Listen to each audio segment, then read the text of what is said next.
আব্দুল্লাহ বিন হুযাইফাকে জেলখানার মধ্যে নিয়ে যাও, তাদের সহসাথী যারা আছে তাদের প্রত্যেককে জেলখানার মধ্যে নিয়ে যাও। এই কথা বলার পরে আব্দুল্লাহ বিন হুযাইফাকে এবং তাদের সাথে যে 40 জন ছিল সাহাবী তাদেরকে জেলখানার মধ্যে নিয়ে যাওয়া হলো, আটকে রাখা হলো। বাদশা আদেশ দিল কোনোদিন খাবার দেবে না, তাদেরকে খাবার দেবে না যতক্ষণ পর্যন্ত ঈমান ছাড়বে না। একটা ডাক্তার তাদের সাথে নিযুক্ত করে দিল, আব্দুল্লাহ বিন হুযাইফার সাথে একটা ডাক্তার নিযুক্ত করে দিল। ডাক্তারে বলল, ডাক্তার সাহেব খানা না খাইতে যখন দেখতেছে মৃত্যুবরণ হয়ে যাবে, এমনটা যদি অবস্থা হয় আমাকে খবর দিবা। ওই টাইমে যদি ঈমান যদি ত্যাগ করে আমি তাদেরকে খানা দেওয়ার অনুমতি দেব। 1 দিন যাই, 2 দিন যাই, 3 দিন যাই, 4 দিন যাই, 5 দিন যাই, 6 দিন যাই, 7 দিন গেছে। 7 দিন যাওয়ার পরেও আব্দুল্লাহ বিন হুযাইফা খাবার খাই না। আব্দুল্লাহ বিন হুযাইফা কোথায়? ইন্নাল হামদালিল্লাহি নাহমাদুহু ওয়া নাস্তাঈনুহু ওয়া নাস্তাগফিরুহু ওয়া নু'মিনু বিহি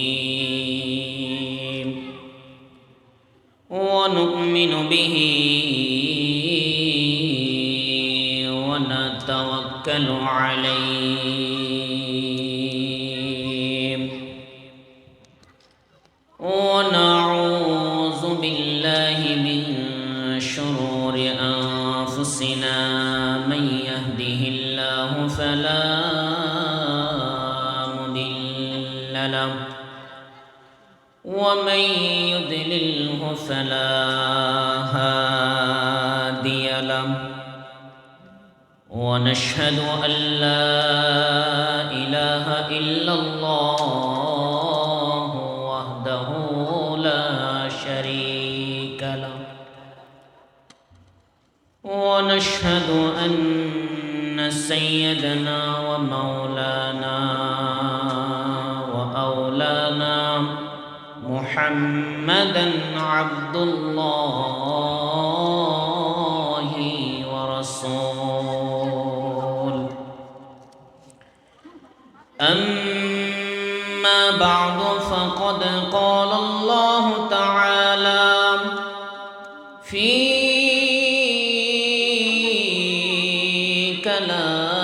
كلامه المجيد وفرقانه الحميد: أعوذ بالله من الشيطان الرجيم.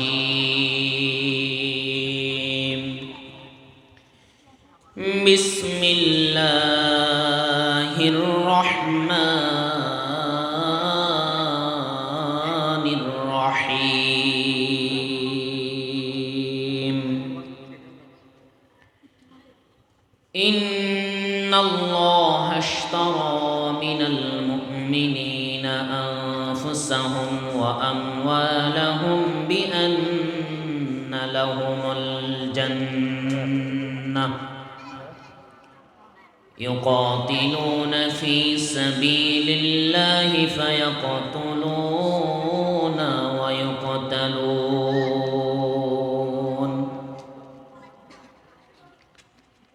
وقد قال النبي صلى الله عليه وسلم: الإيمان إقرار باللسان وتصديق بالجنان وعمل بالأركان، أو كما قال عليه الصلاة والسلام. وقد قال الله تعالى في شان حبيبه عامرا ومخبرا: إن الله وملائكته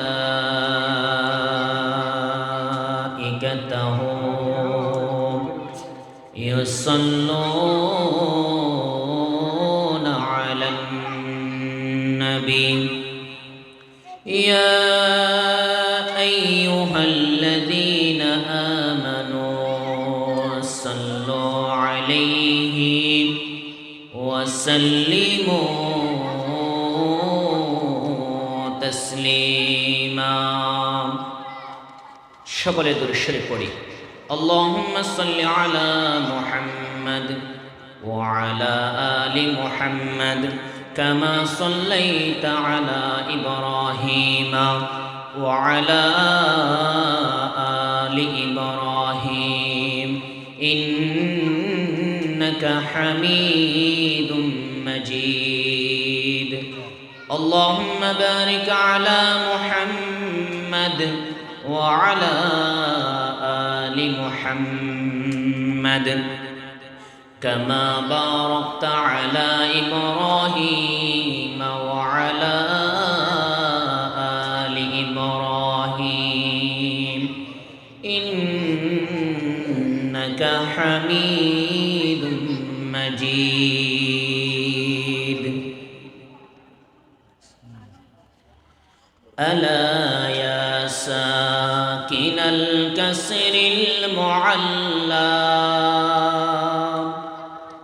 ستدفن عن قريب في التراب له ملك ينادي كل يوم لدول الموت وبنو للخراب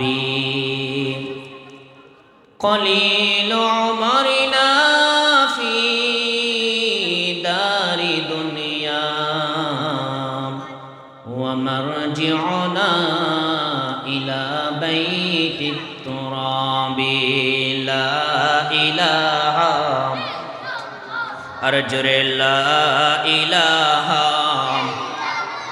لا إله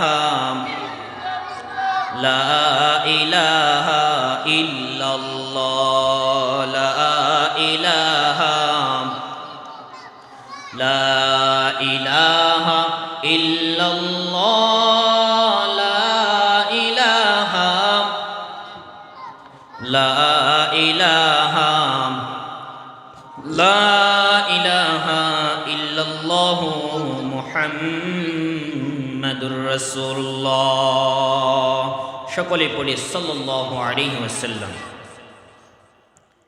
ঐতিহ্যবাহী উত্তর এউসিয়া দক্ষিণ কাঞ্চনা শরীফপাড়া জামা মসজিদের উদ্যোগে 38তম সভা ও সিরাতুন নবী মাহফিলের সম্মানিত সভাপতি, সম্মানিত সহসভাপতি, বিশেষ করে আজকের প্রধান বক্তা আমার শ্রদ্ধেয় ভাজন হাফেজ কারি এরশাদুল্লাহ আল বারি হাফিজাহুল্লাহ আমাদের মাঝে ইতি মুহূর্তে এসে উপস্থিত হয়েছেন এবং ইতিপূর্বে আমাদের মাঝে যারা আলোচনা করেছেন অত্যন্ত সুন্দর করে কোরআন হাদিস থেকে জ্ঞান গর্ব আলোচনা করেছেন, আমরা শুনেছি। বিশেষ করে আমাদের পার্শ্ববর্তী মসজিদের সম্মানিত খতিব কারি হাফেজ কারি শহীদুল্লাহ সাহেব যথাযথ জ্ঞান গর্ব আলোচনা করেছেন এবং আরও উলামায়ে কেরাম যারা এসেছেন প্রত্যেকেই আলোচনা করেছেন। আজকের মাহফিল আঞ্জাম দিতে গিয়ে যারা কষ্ট করেছেন, শ্রম দিয়েছেন, মেহনত করেছেন, টাকা দিয়েছেন, পয়সা দিয়েছেন, আমরা দোয়া করি আল্লাহ তাআলা আপনাদের প্রত্যেকের মেহনতকে কুদরতি ডানহাত মোবারক দ্বারা কবুল করে নিক। সকলে বলি আমিন। কিছু কথা বলবো কোরআন এবং হাদিস থেকে, আপনারা শুনবেন তো ইনশাআল্লাহ। অতএব কথাগুলো যদি কারো গায়ে লাগে কষ্ট নেবেন না। যা কথা বলবো, যতক্ষণ কথা বলবো কোরআন এবং হাদিস থেকে কথা বলবো ইনশাআল্লাহ। বলেন, আজকে আমাদেরকে এখানে আসার তৌফিক দান করেছেন কে? আল্লাহ চাইলে আমাদেরকে আজকে এখানে এত সুন্দর একটা মজমার মধ্যে না অবশ্যই বাজারে ঘাটে রাখতে পারতেন, কিন্তু আল্লাহর অশেষ দয়াতে আমরাই আজকে এখানে সমাবেত হয়েছি, ঠিক কিনা? এই জন্য আমরা সর্বপ্রথম সেই মহান রব্বুল আলামিনের দরবারে কালিমাতে শুকরের সুজুদ আদায় করছি। প্রত্যেকেই অন্তরে অন্তরস্থল থেকে চিৎকার দিয়ে বলে আলহামদুলিল্লাহ। সাথে সাথে লক্ষ কোটি দরুদ ও সালাম প্রেরণ করছি প্রিয় নবী সৈয়দুল মুরসালিন আকায়ে নামদার তাজদারে মদিনা সৈয়দুস সাকলাইন ইমামুল হারামাইন মুহাম্মদুর রাসূলুল্লাহ সাল্লাল্লাহু আলাইহি ওয়াসাল্লাম এর উপর। সম্মানিত উপস্থিতি, দুনিয়াতে আমরা এসেছি কারো না কারো মাধ্যম দিয়ে। যেমন আমি জন্ম নিয়েছি আমার মায়ের গর্ভ থেকে, ঠিক তদ্রূপ আপনি জন্ম নিয়েছেন আপনার মায়ের গর্ভ থেকে, ঠিক কিনা? ঠিক তদ্রূপ ভাবে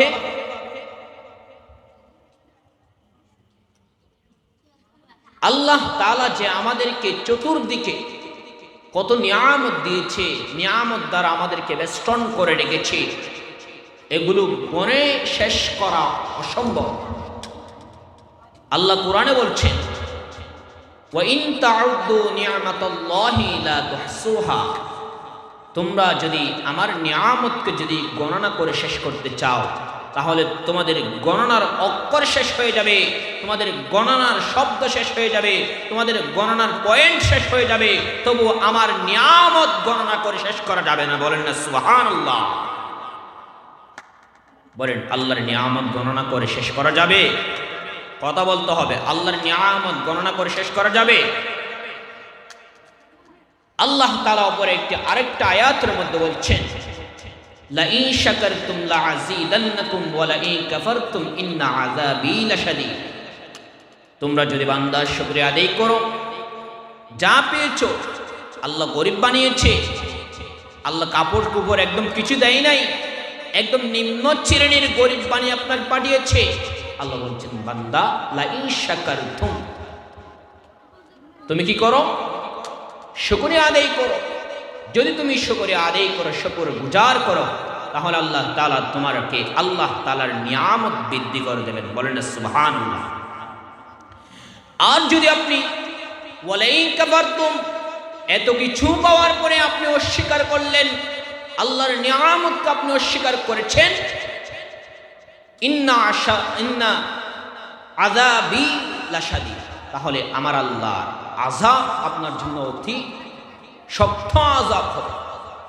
সম্মানিত উপস্থিতি, খেয়াল করেন আল্লাহ তাআলার অশেষ নিয়ামতের মধ্যে একটি নিয়ামতের নাম হলো আমাদের যে আমরা নিঃশ্বাস নিচ্ছি, এই নিঃশ্বাস। আল্লাহ দুনিয়াতে ধনী গরিব, কামার কুমার, জেলে, কৃষক ইত্যাদি প্রত্যেক শ্রেণীর লোক প্রেরণ করেছে। আল্লাহ প্রত্যেক শ্রেণীর মানুষ প্রেরণ করেছে। প্রত্যেক শ্রেণীর মানুষ প্রেরণ করার পরে আল্লাহ কিছু মানুষকে সাদা বানাইলেন, কিছু মানুষকে কালো বানাইলেন, কিছু মানুষকে অন্যত্র রং দিয়ে তাদেরকে দুনিয়াতে প্রেরণ করছেন। আছে না নাই? আমাদের এখানে কি প্রত্যেকে কি একই কালারের লোক আমরা? না। দেখেন, সর্বোপরি আমাদেরকে যে একটি নিয়ামত দিয়েছেন, সেই নিয়ামতের নাম কি? নিঃশ্বাস। যেই নিঃশ্বাসের জন্য, নিঃশ্বাস নেওয়ার জন্য মানুষ হাজার হাজার লক্ষ লক্ষ কোটি কোটি টাকা ব্যয় করে, যখন নিঃশ্বাস যখন বন্ধ হয়ে যায় তখন বুঝে যায় বান্দার ভিতরে কিয়ামত কেমন আরম্ভ হয়েছে। পৃথিবীর যদি কাউকে যদি আল্লাহ তাআলা যদি এই নিঃশ্বাস যদি আটকানোর যদি ক্ষমতা দিত, তাহলে বিরোধী দলগুলো যারা থাকবে তাদেরকে 1-2তেই মেরে ফেলতো, ঠিক কিনা? মনে করেন আজকে স্বৈরাচার যদি এই নিঃশ্বাসের ক্ষমতা যদি তার হাতে থাকতো, তাদের বিরোধী দল একটাও এই বাংলার জমিনে থাকতে পারতো না, ঠিক কিনা? জুলাই যুদ্ধ যারা ছিল তাদের প্রত্যেককে সে এই নিঃশ্বাস আটকে দিয়ে হত্যা করতো, ঠিক কিনা? অতএব আল্লাহ জানে সমস্ত ক্ষমতা দেওয়ার পরও আল্লাহ তাআলা এই ক্ষমতা কাউকে দেয় নাই। সম্মানিত সুধী, খেয়াল করেন, এই নিয়ামতের ঠিক আরো একটি বড় একটি নিয়ামত আছে, সেটা কি আপনারা জানেন? দুনিয়ার সবচেয়ে বড় নিয়ামত, আপনি টাকা নেই, পয়সা নেই, গরিব হিসেবে মারা গেছেন, জান্নাতে যাওয়ার সম্ভাবনা আছে কি নাই? আপনি কালো মারা গেছেন, জান্নাতে যাওয়ার সম্ভাবনা আছে কি নাই? আপনি দুনিয়াতে নামাজ এক রাকাতও পড়েন নাই, কিন্তু আল্লাহকে মেনেছেন, সেই জন্য জান্নাতে যাওয়ার সম্ভাবনা আছে কি নাই? আছে। তবে তবে তবে আপনি যদি মৃত্যুকালে যদি আপনার অন্তরে যদি ঈমান না থাকে, তাহলে আপনি কোনদিন কালেও জান্নাতে যেতে পারবেন? দুনিয়ার সবচেয়ে বড় নিয়ামত হল ঈমান। কি? ঈমান। এই ঈমানের নিয়ামত আল্লাহ তাআলা প্রত্যেক জাতিকে দেয় নাই, প্রত্যেক শ্রেণীর মানুষকে এই নিয়ামত আল্লাহ তাআলা দেয় নাই। যাদেরকে আল্লাহ তাআলা বিশেষ করে রহম করেছেন, দয়া করেছেন, তাদেরকে মুমিন হিসেবে কবুল করে নিয়েছেন। যেমন মুমিন বান্দা, ঈমানদার বান্দা, আমরা প্রত্যেকেই দাবি করি আমরা যে ঈমান পেয়েছি আমাদের বাপদাদা সূত্রে। যেমন আপনি মুসলমান, আপনি দাবি করছেন, আমি বলবো আপনি মুসলমান কইভাবে হয়েছেন?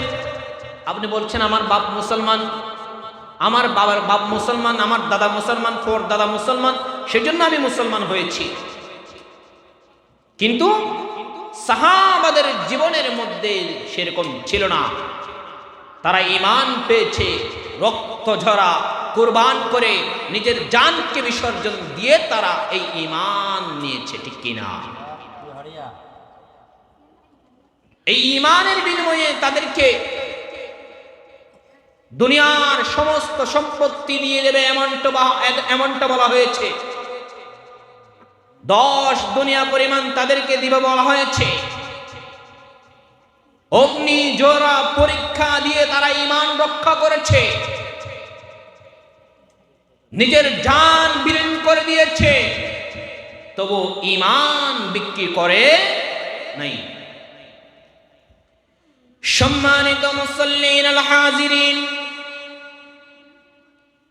সেই ঈমানের একটা পরীক্ষার একটা ইতিহাস পাওয়া যায় হযরত আব্দুল্লাহ বিন হুযায়ফা থেকে। আব্দুল্লাহ বিন হুযায়ফা হযরত ওমর ফারুক রাদিয়াল্লাহু তাআলা যখন মক্কার গভর্নর ছিলেন, রোম সাম্রাজ্যের সাথে ইতিপূর্বে নবী রাসূল মুহাম্মদ রাসূলুল্লাহ সাল্লাল্লাহু আলাইহি ওয়াসাল্লাম থাকাকালে বহুবার যুদ্ধ হয়েছে, কিন্তু পরস্পরের সামনাসামনি কখনো যুদ্ধ হয় নাই। খলিফাতুল মুসলিমিন হযরত ওমর ফারুক রাদিয়াল্লাহু তাআলা এর জামানায় সরাসরি প্রথম মুসলমানদের সাথে রোম সাম্রাজ্যের যুদ্ধ হচ্ছে। রোম সাম্রাজ্যের সাথে যুদ্ধ ঘোষণা করার পরে হযরত ওমর ফারুক রাদিয়াল্লাহু তাআলা আব্দুল্লাহ বিন হুযায়ফার নেতৃত্বে কিছু সাহাবী প্রেরণ করলেন। সাহাবী প্রেরণ করার পরে যুদ্ধ আরম্ভ হবে। এর পূর্বেই হিরাক্লিয়াস বাদশা, রোম সাম্রাজ্যের বাদশা, তার সেনা প্রধানদেরকে ডাকলেন। ডাকার পরে বৈঠক করলেন। মুসলমানদের বৈশিষ্ট্য কি? মুসলমানরা কেন এত যুদ্ধের মধ্যে তারা জয়যুক্ত হয়? কিছু কিছু যুদ্ধের মধ্যে বিজয় হওয়ার জন্য সবচেয়ে বেশি শক্তি কাজ করে, সেটা হলো কি জানেন? সেটা হলো গোয়েন্দা, এজেন্ট, রয়ের এজেন্ট যারা আছে তারা সবচেয়ে বড় শক্তির কাজ করে। আপনি কি পরিকল্পনা করতেছেন সেটা তাদেরকে জানিয়ে দেবে। ঠিক তদরূপ ভাবে রোম সাম্রাজ্যের বাদশা দিলেন, ও আমার প্রজারা, আমার প্রজাদের সেনা প্রধানরা আসো, মুসলমানরা কেন এত, তাদের ঈমান কেন এত তাজা, তাদের ঈমান কেন এত শক্তিশালী? রোম সাম্রাজ্যের বাদশা তাদের সেনা প্রধানদের মধ্যে যারা কমান্ডার ছিল তাদেরকে দায়িত্ব দেওয়ার পরে তারা যাচাই বাছাই করে দেখলেন, গোয়েন্দার মাধ্যমে যাচাই বাছাই করার পরে বলতেছেন, ও বাদশা সাহেব, জানা গেল মুসলমানরা তারা কোনো পারদর্শী কোনো সৈন্য না, তারা দিনে কাই দিনে এনে দিনে কাই এমনটাই জাতি। রোম সাম্রাজ্যের বাদশা জিজ্ঞাসা করলেন, ও আমার সেনাপ্রধান, তোমরা যাদের বিরুদ্ধে যুদ্ধ করবা, মুসলমানরা যাদের বিরুদ্ধে, মুসলমানদের বিরুদ্ধে যুদ্ধ করবা, এই মুসলমানরা সৈন্য কতজন আছে? রোম সাম্রাজ্যের সেনাপ্রধান ডাক দিয়ে বলতেছে, ও বাদশা সাহেব, চিন্তা করতে হবে না, চিন্তা করতে হবে না, আমাদের 5 ভাগের 1 ভাগও তাদের কাছে সৈন্য নাই। হিরিয়াকিলিয়াস বাদশা ডাক দিয়ে বললেন, ও সেনাপ্রধান, তাহলে তারা আমাদের সাথে যুদ্ধ অংশগ্রহণ করার জন্য কেন রাজি হইল? তাদের এত শক্তি কই? এই কথা বলার পরে হিরিয়াকিলিয়াস বাদশার সেনাপ্রধান বলতেছে, ও বাদশা সাহেব, আমরা খোঁজ নিয়ে দেখলাম ওই নবীর সাহাবীগুলো যুদ্ধে কোনো পারদর্শী না, এমন না, এমন না। আমাদের সেনাদের মধ্যে কমান্ডার যারা আছে, যুদ্ধে যারা অংশগ্রহণ করে, তারা তো শুধুমাত্র যুদ্ধে যদি বিজয় হবে এমনটা যদি মনে করে তাহলে যুদ্ধ চালিয়ে যায়, আর যদি মৃত্যুবরণ করবে যুদ্ধের মধ্যে পরাজয়, অংশগ্রহণ করতে পরাজয় মেনে নিতে হবে, এমনটা যদি দেখা যায়, আশ্বাস দেখা যায়, তাহলে আমাদের সৈন্যগুলো বিতাড়িত হয়ে আসি যায়। কিন্তু মুসলমানরা, ঈমানদাররা, মুমিনরা, নবীর সাহাবীরা, তারা শুধু জীবন দিতে আসে এমনটা না, এমনটা না, তারা শুধু যুদ্ধ করতে আসে এমনটা না, এমনটা না, এমনটা না, তারা নিজের জান দেবে, জান নেবে, নিজের জানটা আল্লাহর জন্য বিসর্জন দিতে আসে। বলেন না সুবহানাল্লাহ। সম্মানিত উপস্থিতি, এই কথা বলার পরে আব্দুল্লাহ বিন হুযাইফার নেতৃত্বে যে দল ছিল, যুদ্ধ আরম্ভ হওয়ার পরে এগুলো হিরিয়াকিলিয়াস বাদশা পরামর্শ করতে তার সেনাপ্রধানের সাথে। হিরিয়াকিলিয়াস বাদশার সেনাপ্রধানকে উদ্দেশ্য করে হিরিয়াকিলিয়াস বাদশা বলেন, রোম সাম্রাজ্যের বাদশা বলতেছে, ও আমার সেনাপ্রধান, শোনো শোনো, যখন মুসলমানদের সাথে তোমরা যুদ্ধ অংশগ্রহণ করবা, যদি যুদ্ধের ফলাফল যেমনই হোক না কেন, যুদ্ধের ফলাফল নিয়ে আমি ব্যথিত না, একটা মুসলমানদের জনগোষ্ঠী আমাদের মাঝে নিয়ে আসবা, আমি দেখতে চাই তাদের ঈমানি পাওয়ার কতটুকু। মুসলমানদের ঈমানি পাওয়ার দেখতে চাই। এই কথা বলার পরে পর্যায়ক্রমে যুদ্ধ শুরু হয়ে গেল। যুদ্ধ শুরু হওয়ার পরে যুদ্ধ করতে করতে করতে পরাক্রমে মুসলমানদের একটা জাতি, আব্দুল্লাহ বিন হুযাইফার নেতৃত্বে দল, হিরিয়াকিলিয়াস বাদশা, রোম সাম্রাজ্যের বাদশার নেতৃত্বে যে সেনাগুলো ছিল তাদের কাছে আঁকড়ে পড়ল। আটকে পড়ার পরে বাদশাকে খবর দিল, তার রোম সাম্রাজ্যের বাদশা হিরিয়াকিলিয়াস বাদশাকে খবর দেওয়ার পরে হিরিয়াকিলিয়াস বাদশা বলতেছে, তাদেরকে তোমরা ধরে আমাদের এখানে নিয়ে আসো। এই কথা বলার পরে তারা রোম সাম্রাজ্যের আদেশে, রোম সাম্রাজ্য বাদশার আদেশে তারা আমাদের মুসলমানদের যারা নেতৃত্বাধীন আব্দুল্লাহ বিন হুযাইফার নেতৃত্বাধীন ছিল তাদেরকে নিয়ে গেল। নিয়ে যাওয়ার পরে জিজ্ঞেস করলো, তোমাদের এখানকার প্রধানকে? কেউ কথা বলে না, কেউ কথা বলে না। হিরাক্লিয়াস বাদশা ডাক দিয়ে বললেন, তোমাদের এখানকার লিডার কে? কেউ কথা বলে না, কেউ কথা বলে না। এক পর্যায়ে হিরাক্লিয়াস বাদশা বলতেছে, তোমাদের এখানকার নেতাকে? কেউ কথা বলে না। হঠাৎ করে নবীর সাহাবীর একজন সাহাবী ডাক দিয়ে উঠলেন, আমাদের মধ্যে কোনো নেতা নাই, আমাদের মধ্যে কোনো কমান্ডার নাই, আমাদের মধ্যে আছে একজন রাসূলুল্লাহ সাল্লাল্লাহু আলাইহি ওয়াসাল্লামের নেতৃত্বাধীন আমির। এবার রোম সাম্রাজ্যের বাদশা বলতেছে, তোমাদের আমিরকে ডাক দাও। আব্দুল্লাহ বিন হুযাইফাকে ডাকা হইল। আব্দুল্লাহ বিন হুযাইফাকে ডাকার পর আব্দুল্লাহ বিন হুযাইফাকে জিজ্ঞেস করলাম, প্রস্তাব দিল, ও আব্দুল্লাহ বিন হুযাইফা, আব্দুল্লাহ বিন হুযাইফা কেমন জানেননি? মক্কা নগরীতে আব্দুল্লাহ বিন হুযাইফা এত সুন্দর ছিল।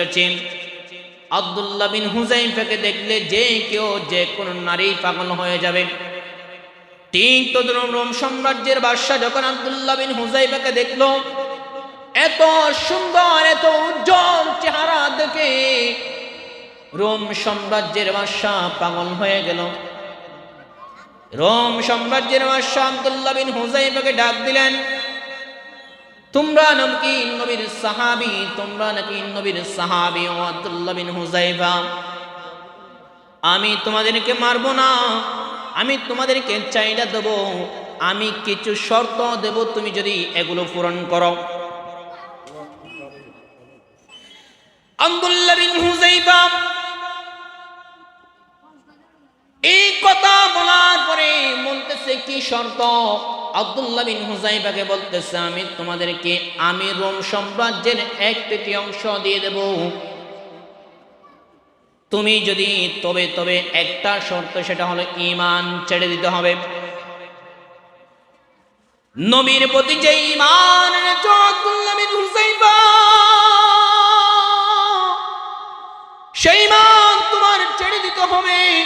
তুমি যদি ছেড়ে দাও, আমি হিরাক্লিয়াস বাদশা, তাহলে তোমাকে আমার এই রাজত্বের এক অংশ আমি তোমাকে বানাইয়া দেব, এক অংশ তোমাকে রাজত্ব বানাইয়া দেব। শুধু তাই নয়, ঈমান যদি ছেড়ে দাও আব্দুল্লাহ বিন হুযাইফা, আমার একটা কন্যা আছে, একমাত্র কন্যা, আমার কন্যার সাথে আমি তোমাকে বিবাহ দেব। আমি এক অংশ তোমাকে মালিকানা বানাই দেব। এমনটা নয়, শুধু আমার মৃত্যুর পরে আমার মেয়েকে বিবাহ করার কারণে উত্তরাধিকারী হিসেবে তুমি পুরাটা রোম সাম্রাজ্যের মালিক হয়ে যাবা। আব্দুল্লাহ বিন হুযাইফা এত ক্ষমতা পাইলে আপনি হয়তো রাজি হয়ে যাইতেন, ঈমান বিক্রি করে দিতেন, বলতেন খেদমত দেখাইয়া নিয়ে নিতেন না। কিন্তু আব্দুল্লাহ বিন হুযাইফা, তারা তো নবীর সাহাবী, তাদের ঈমান এত নগণ্য ছিল না। হযরত আব্দুল্লাহ বিন হুযাইফা বলতেছে, ও বাদশা সাহেব, বলো তুমি কি আমাকে এই 10 দুনিয়া পরিমাণ কি আমাকে ক্ষমতা দিতে পারবা কিনা? এই 10 দুনিয়া পরিমাণ আমাকে দিতে পারবা না? বলো। আরেকটা মেয়ে নয়, আল্লাহর নবী সাল্লাল্লাহু আলাইহি ওয়াসাল্লামকে বলছেন, আল্লাহর নবী সাল্লাল্লাহু আলাইহি ওয়াসাল্লামের মারফত আল্লাহ তাআলা কোরআনের মধ্যে ইরশাদ করেছেন, যদি ঈমান নিয়ে, যদি আল্লাহর যদি মেহমান যদি হতে পারি, আল্লাহ তাআলা আমাকে একটা নয়, দুইটা নয়, 72টা পর্যন্ত হুর দেব বলে ওয়াদা করেছে। বলেন না সুবহানাল্লাহ। বলো, তুমি যদি আমাকে 10 দুনিয়া পরিমাণ দিতে পারো, 72টার চেয়ে যদি বেশি দিতে পারো, তাহলে আমি রাজি। হিরাক্লিয়াস বাদশা বলে, এটা তো আমার দ্বারা সম্ভব না, আমার দ্বারা সম্ভব না, 10 দুনিয়া পরিমাণ তো আমি দিতে পারবো না। আব্দুল্লাহ বিন হুযাইফা বলে, তাহলে আমাকে প্রস্তাব দিও না। যখন রাজি হয় না, এবার তাদের সেনা প্রধানদেরকে ডাকলো। ঈমান যখন বিক্রি করতেছে না, তাদের সেনা প্রধানকে ডাকলো, আব্দুল্লাহ বিন হুযাইফাকে জেলখানার মধ্যে নিয়ে যাও, তাদের সহসাথী যারা আছে তাদের প্রত্যেককে জেলখানার মধ্যে নিয়ে যাও। এই কথা বলার পরে আব্দুল্লাহ বিন হুযাইফাকে এবং তাদের সাথে যে 40 জন ছিল সাহাবী তাদেরকে জেলখানার মধ্যে নিয়ে যাওয়া হলো, আটকে রাখা হলো। বাদশাহ আদেশ দিল কোনোদিন খাবার দেবে না, তাদেরকে খাবার দেবে না যতক্ষণ পর্যন্ত ঈমান ছাড়বে না। একটা ডাক্তার তাদের সাথে নিযুক্ত করে দিল, আব্দুল্লাহ বিন হুযাইফার সাথে একটা ডাক্তার নিযুক্ত করে দিল।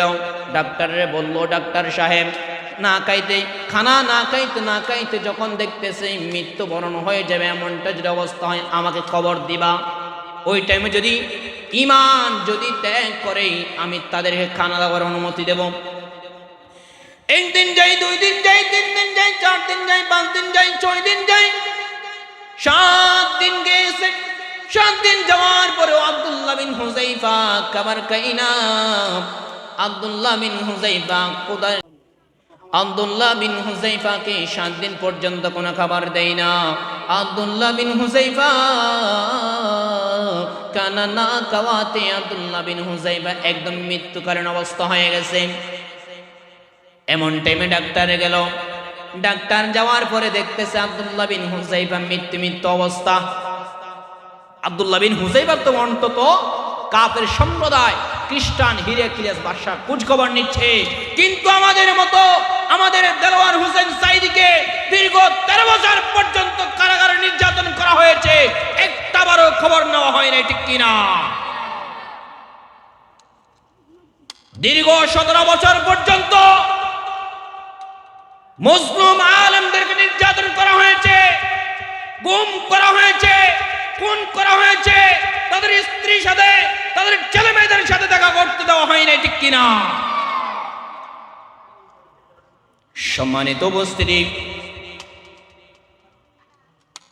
আব্দুল্লাহ বিন হুযাইফা যখন ডাক্তারকে যখন দেখতে পাচ্ছে আব্দুল্লাহ বিন হুযাইফার মৃত্যুকালীন অবস্থা হয়ে গেছে, এমনটা দেখার পরে আব্দুল্লাহ বিন হুযাইফার এমনটা যখন দেখলেন, ডাক্তার দৌড়ে গিয়ে হিরাক্লিয়াস বাদশাকে ডাক দিয়ে বললেন, ও বাদশা সাহেব, মৃত্যুকালীন অবস্থা হয়ে গেছে। এখন হয়তো যদি বলেন তাহলে হয়তো ঈমান ত্যাগ করে দিতে পারে, এমনটা অবস্থা। এই কথা যখন বলল, রোম সাম্রাজ্যের বাদশা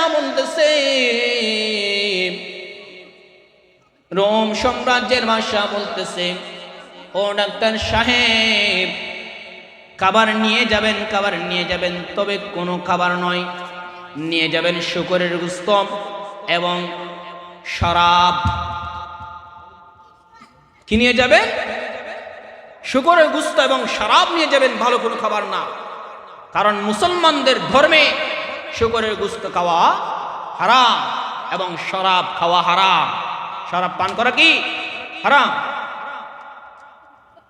আব্দুল্লাহ বিন হুযাইফার সামনে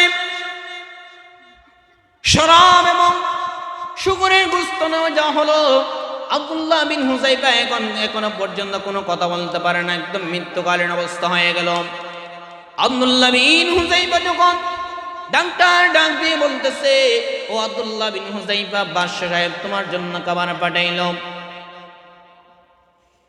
বাদশা সাহেব তোমার জন্য খাবার পাঠাইছে, তবে যে কোনো খাবার নয়, সেটা হলো শূকরের গোশত এবং শরাব মদ তোমার জন্য পাঠানো হয়েছে। এই কথা বলতে দেরি আব্দুল্লাহ বিন হুযাইফার অন্তরের মধ্যে ঈমান জাগরণ হতে আর দেরি নাই, কারণ তাদের ঈমান তো আমার আপনার ঈমানের মতো না। আব্দুল্লাহ বিন হুযাইফা ঈমান এত মজবুত ছিল এতক্ষণ পর্যন্ত যে আব্দুল্লাহ বিন হুযাইফা কথা বলতে পারে নাই। আব্দুল্লাহ বিন হুযাইফা আবার চিৎকার দিয়ে উঠল, এই শূকরের গোশত, তোর কত বড় সাহস! আমি না খাইতে মরে যাব, কিন্তু আমার ঈমান এই বাদশার কাছে বিক্রি করব না। কারণ আমি যদি মৃত্যুবরণ করি, আমার আল্লাহ তাআলা আমাকে শহীদি তামান্না দান করবে। হিরাক্লিয়াস বাদশা আদেশ দিল, এত কিছুই যদি রোম সাম্রাজ্যের বাদশা বলতেছে, এত কিছুই যদি ঈমান যদি ত্যাগ না করে তাহলে তাদেরকে আগামীকালকে বাগানের মধ্যে আগুন জ্বালাও, খড়ায় রেডি করো, তেল দাও, তেল ডালো, টকবগে আগুন জ্বালাও। রোম সাম্রাজ্যের প্রধানরা সমস্ত আয়োজন করল। আয়োজন করার পরে রোম সাম্রাজ্যের বাদশার আদেশে, এত বড় আয়োজন করার পরে রোম সাম্রাজ্যের বাদশার আদেশে নবীর সাহাবীকে তারপরের দিন সকালে একজনকে ওই আগুনের মধ্যে ফেলা হইল। আগুনের মধ্যে মেলার সাথে সাথে নবীর সাহাবী রোস্ট হয়ে গেল। এই তেলের মধ্যে, গরম তেলের মধ্যে যখন ফেলছে, ফেলাইতে দেরি, রোস্ট হইতে আর দেরি নাই। নবীর সাহাবী এই কথা দেখে, এই ঘটনা দেখে আব্দুল্লাহ বিন হুযাইফা কান্না করতেছে। এবার হিরাক্লিয়াস বাদশার একজন সৈন্য ডাক দিয়ে বলতেছে, ও বাদশা সাহেব,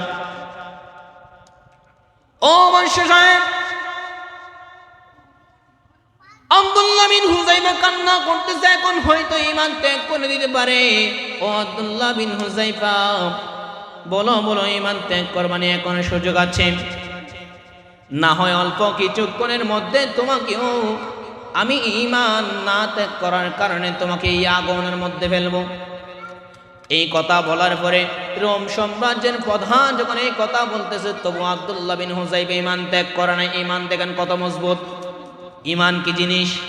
আল ঈমানু ইকরারুন বিল লিসান ওয়া তাসদীকুন বিল জানান ওয়া আমালুন বিল আরকান। সম্মানিত উপস্থিতি, এত কিছু হয়ে যাওয়ার পরেও আব্দুল্লাহ বিন হুযাইফা ঈমান ত্যাগ করে না। আব্দুল্লাহ বিন হুযাইফাকে আবার সুযোগ দেওয়া হলো। আব্দুল্লাহ বিন হুযাইফা, বাদশাও দেখতেছে তাদের ঈমান কত মজবুত। সম্মানিত উপস্থিতি, আজকে দেখেন আমাদেরকে নিয়ে কেন করা হয়?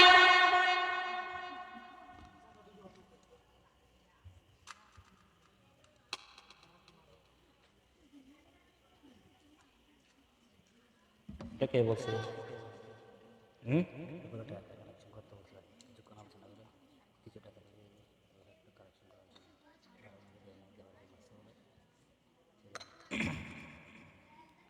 সম্মানিত উপস্থিতি, বলছিলাম কি, আব্দুল্লাহ বিন হুযাইফা ঈমান ত্যাগ করে নাই।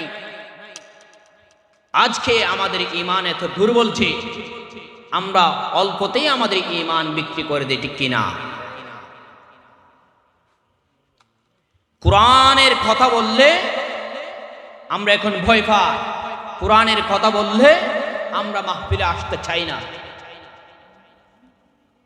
সম্মানিত মুসল্লিন হাজিরিন, সম্মানিত উপস্থিতি, এত কিছু হয়ে যাওয়ার পর আব্দুল্লাহ বিন হুযাইফা ঈমান বিক্রি করে না। তাদের ঈমান কিরকম জানেননি? তারা তো তরবারের নিচে দিয়া যুদ্ধ করে ঈমান পেয়েছে। তারা তো এমনি মুসলমান হয় নাই, আমার আপনার মতো মুসলমান হয় নাই। আই কওম মুসলমান খবরদার খবরদার, আই কওম মুসলমান খবরদার খবরদার, ये वक्त न गफलत का होशियार होशियार। तू मर्द मुसलमान है, तू मर्द मुसलमान, तू मर्द मुसलमान है, तू मर्द मुसलमान। एक हाथ में तलवार है, एक हाथ में कुरान, एक हाथ में तलवार हो, एक हाथ में कुरान। বলেন আল্লাহু আকবার। আজকে আমরা কোরআনকে ধরে টিকেই, তবে সেই কোরআন আছে আমরা রাখি মাছার ভিতরে, আলমারির ভিতরে, ঠিক কিনা? আপনার কোরআনকে বাস্তবায়ন করতে হবে সংসদে, আপনার কোরআনকে বাস্তবায়ন করতে হবে আপনার এলাকার মধ্যে, আপনার কোরআনকে বাস্তবায়ন করতে হবে আপনার সমাজের মধ্যে, আপনার কোরআনকে বাস্তবায়ন করতে হবে আপনার রাষ্ট্রের মধ্যে। তারপরে দেখতে পারবেন আপনার পুরো এলাকায় শান্তিতে রূপান্তরিত হয়ে যাবে, ঠিক কিনা? আজকে দেখা যায় সারা বিশ্বের মধ্যে মুসলমান নির্যাতিত, নিপীড়িত, লাঞ্ছিত, বঞ্চিত, অবরুষ্ট। আমি বলবো শুধু একটাই কারণ, মুসলমানরা তাদের ঐতিহ্য হেরে ফেলেছে। মুসলমানরা তাদের ঐতিহ্য যখন থেকে হারিয়ে ফেলেছে, তখন থেকেই সারা বিশ্বের মধ্যে মুসলমান নির্যাতিত হওয়া শুরু হয়েছে, ঠিক কিনা? মুসলমানরা হলো হযরত আলীর জাতি, মুসলমানরা হলো হযরত উমরের জাতি, মুসলমানরা হলো হযরত উসমান জিন্নুরাইনের জাতি। মুসলমানরা যখনই নারে তাকবীর আল্লাহু আকবার স্লোগান দিয়ে উঠবে, কাফের মুশরিকরা তত্তর করে কাঁপতে বাধ্য হবে, ঠিক কিনা? আল্লাহ তাআলা বলেন মুমিনকে, ইন্নাল্লাহা আশতারা মিনাল মুমিনিনা আনফুসাহুম ওয়া আমওয়ালাহুম বিআন্না লাহুমুল জান্নাহ। আল্লাহ তাআলা বলেন ইন্নাল্লাহা আশতারা মিনাল মুমিনিনা, নিশ্চয় আমার আল্লাহ পাক রব্বুল আলামিন ক্রয় করে নিয়েছেন। ইন্নাল্লাহা আশতারা মিনাল মুমিনিনা আনফুসাহুম, এই তাদের নফস যেটা আছে, শরীর যেটা আছে, সেটা কার জন্য? আরেকটা আওয়াজ করে বলেন, কার জন্য? ইন্নাল্লাহা আশতারা মিনাল মুমিনিনা আনফুসাহুম ওয়া আমওয়ালাহুম, এবং তাদের দুনিয়ার মধ্যে যত ধন সম্পত্তি আছে সব কিছু ক্রয় করে নিয়েছেন কে? কিসের বিনিময়ে? বিআন্না লাহুমুল জান্নাহ, জান্নাতের বিনিময়ে আমার আল্লাহ পাক রব্বুল আলামিন মুসলমানদের থেকে ক্রয় করে নিয়েছে। সম্মানিত উপস্থিতি, দেখেন আজকে আমরা চারদিকে মুসলমানরা খুবই নির্যাতিত, নিপীড়িত। ভারতে দেখবেন মুসলমানরা নির্যাতিত। 2002 সালের মধ্যে ভারতের মধ্যে 1,10,202 জন মুসলমানকে হত্যা করা হয়েছে। কাশ্মীরের মুসলমানকে, নিরীহ মুসলমানদেরকে হত্যা করা হয়েছে, কেউ প্রতিবাদ করে নাই। সর্বোপরি সারা বিশ্বের মধ্যে মুসলমানের উপর আক্রমণ করা হয়, কেউ প্রতিবাদ করে না।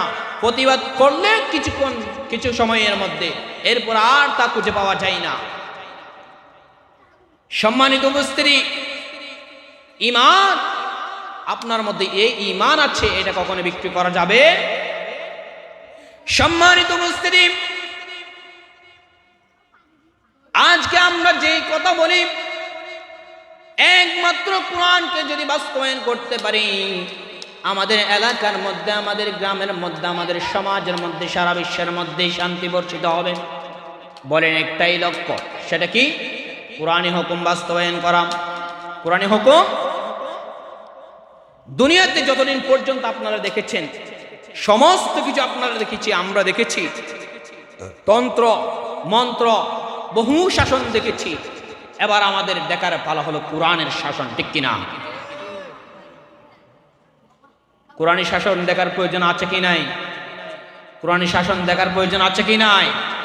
এই কোরআনী শাসন যদি আপনি বাস্তবায়ন করতে পারেন, তাহলে আমার বোন আজকে যারা নির্যাতিত হচ্ছে, আমার মা বোনরা সুস্থ সবলভাবে রাস্তার মধ্যে হাঁটতে পারে না, শিশু চলক সন্তানরা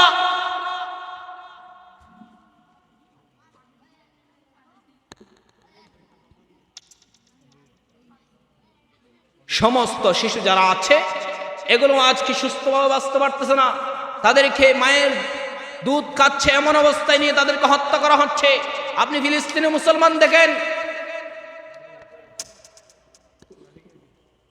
ফিলিস্তিনি মুসলমান দেখেন, আপনি ইসরায়েলের সৈন্যরা আমাদের এই সমস্ত শিশুদেরকে দুধপান অবস্থায় তাদেরকে হত্যা করতেছে।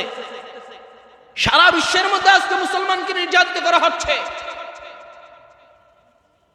সম্মানিত মুসল্লিনা হাজিরিন, আপনি যদি কোরআনের পক্ষে যদি কথা বলেন, বাধা আসবে। ইসলামের পক্ষে যদি কথা বলেন, বাধা আসবে। সমস্ত কিছু অপেক্ষা করে আপনাকে দুনিয়ার বুকে চালায় যেতে হবে। সম্মানিত উপস্থিতি, আল্লাহ তাআলা কোরআনের মধ্যে বলেন, হে বান্দা বান্দিরা আমার, তোমরা মুসলমান হইয়া জন্মগ্রহণ করার পর থেকে তোমাদের উপর যে নির্যাতন আসবে, এই সমস্ত নির্যাতনকে অপেক্ষা করে যদি তোমরা যদি দুনিয়াতে বসবাস করতে পারো এবং বসবাস করার পরে তোমরা যদি দুনিয়া ত্যাগ করে আমি আল্লাহর মেহমান হতে পারো, দুনিয়ার লোভ লালসায় তুমি যদি না পড়ো, আমি আল্লাহ পাক রব্বুল আলামিন যে একটা দুনিয়া বানাইলাম, এই এক দুনিয়া পরিমাণ, এক দুনিয়া চাইতে আমি 10 দুনিয়া পরিমাণ তোমাকে জান্নাত দান করব। বলেন না সুবহানাল্লাহ।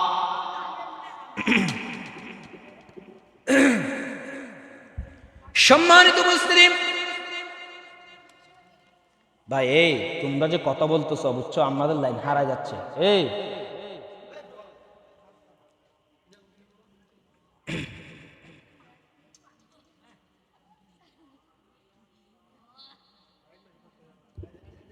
সম্মানিত উপস্থিতি, বলছিলাম কিসের কথা? আল্লাহ তাআলা বলেন, হে মুমিন মুমিনাত, তোমরা দুনিয়াতে যত কিছুই করো আমি আল্লাহ সমস্ত কিছু পর্যবেক্ষণ করি। সমস্ত কিছু পর্যবেক্ষণ করার পরে আমি আল্লাহ তোমাদেরকে একটা সুযোগ দিই আমার ইসলামের পথে ফিরে আসার জন্য। যদিও তোমরা ইসলামের মধ্যে যদি ফিরে না আসো, আমি তোমাদেরকে কিয়ামত পর্যন্ত যে সুযোগ দিয়েছেন তোমাদের নিঃশ্বাস আগ পর্যন্ত তোমাদেরকে আমি তওবার দরজা খুলে রাখি। তোমরা যে তওবা করে ইসলামের পথে আছো, আমরা সেই কারণে তোমাদের তওবাটা কবুল করে নিই। আমার আল্লাহ পাক রব্বুল আলামিন মুসলমানদেরকে এত এত সুযোগ দেওয়ার পরও মুসলমানগুলো সঠিক রাস্তা বুঝে না, সঠিক রাস্তা বুঝে না। দেখেন আজকে যে এতগুলো আলেমদেরকে নির্যাতন করা হয়েছে, তারা যদি বুঝতো তাহলে সমস্ত সবকিছু ত্যাগ করে ঐক্যবদ্ধ হয়ে এই দেশের মধ্যে ইসলাম বাস্তবায়ন করতে, ঠিক কিনা? ইসলাম নাই, ইসলামী হুকুমত নাই, কোনো শান্তি নাই। যতদিন পর্যন্ত ইসলামী হুকুমত বাস্তবায়ন হবে না, ততদিন পর্যন্ত এই বাংলার জমিনে কোনো শান্তি আসবে না। খেয়াল করেন সম্মানিত মুসলিম, আল্লাহর নবী সাল্লাল্লাহু আলাইহি ওয়াসাল্লাম হাদিসের মধ্যে বলেন, দুনিয়ার মুসলমান, আমার আল্লাহ পাক রব্বুল আলামিন তোমাদের জন্য দুইটা জিনিস রেখে গিয়েছেন। এক নাম্বার জিনিস হলো কোরআন, দুই নাম্বার হলো নবী সাল্লাল্লাহু আলাইহি ওয়াসাল্লামের হাদিস। তারাকতু ফীকুম আমরাইন লান তাদিল্লু মা তামাসসাকতুম বিহিমা কিতাবাল্লাহি ওয়া সুন্নাত রাসূলিহি সাল্লাল্লাহু আলাইহি ওয়াসাল্লাম। আমার নবীর সুন্নাত, আমার নবীর আদর্শ তুমি যদি ধারণ করতে পারো, আমার নবীর আদর্শ ধারণ করে দুনিয়াতে চলাফেরা করবেন। আমার নবী সাল্লাল্লাহু আলাইহি ওয়াসাল্লাম যেভাবে বলেছেন, আমার নবীকে আদর্শ হিসেবে গ্রহণ করতে পারছেন। আমার নবীকে আদর্শ হিসেবে গ্রহণ করার কারণে আল্লাহ তাআলা কিয়ামতের দিন আপনাকে জান্নাত নামক নিয়ামত দান করবে। মাহবুবে খুদা শাফি'আ মাহশর है हमारा, महबूब खुदा शाफ़िअ महशर है हमारा, फिरदौस जिसे कहते हैं वो गर है हमारा, फिरदौस जिसे कहते हैं वो गर है हमारा। मदपन में भी पेश नजर आपका जलवा, हम सोते हैं बेदार मुकद्दर है हमारा, हम सोते हैं बेदार मुकद्दर है हमारा। সম্মানিত উপস্থিতি,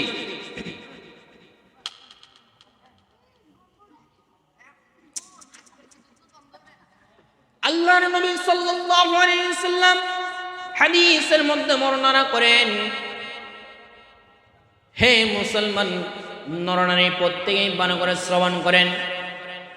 নবী সাল্লাল্লাহু আলাইহি ওয়াসাল্লাম হাদিসের মধ্যে বর্ণনা করেন, হে দুনিয়ার মুসলমান নরনারী, তোমরা নবীর আদর্শ মোতাবেক চলেছ, নবীর আদর্শ মোতাবেক নিজের মনকে বাস্তবায়ন করেছ, নবীর আদর্শ মোতাবেক নামাজ কায়েম করেছ, নবীর আদর্শ মোতাবেক তুমি ইসলামের মধ্যে ইসলামী হুকুমত যাকাত দিয়েছ, নবীর আদর্শ মোতাবেক তুমি ইসলামী হুকুমত হজ পালন করেছ, সব কিছু করেছ। আমার আল্লাহর নবী সাল্লাল্লাহু আলাইহি সাল্লাম আল্লাহর আরেকটি বিধান, সেটা হলো ইসলামী হুকুমত। ইসলামী হুকুমত বাস্তবায়ন করার পক্ষে তোমার কোনো পদক্ষেপ ছিল না। আমার আল্লাহর নবী সাল্লাল্লাহু আলাইহি সাল্লাম বলেন, এটিও যেমন একটি ঈমানের অঙ্গ, তাহলে তোমার ঈমান পূর্ণাঙ্গ হবে না। অতএব ইসলামী হুকুমত বাস্তবায়ন করা আমাদের প্রত্যেকের কর্তব্য। খেয়াল করেন, বলেন এবার অনেক কিছু দেখা শেষ, এবার আমরা কোরআনী শাসন দেখব ইনশাআল্লাহ। আমার সাথে সাথে বলেন, তন্ত্রমন্ত্রের দিন শেষ। তন্ত্রমন্ত্রের দিন, ইসলামের তন্ত্রমন্ত্রের দিন শেষ। পারবেন তো ইনশাআল্লাহ?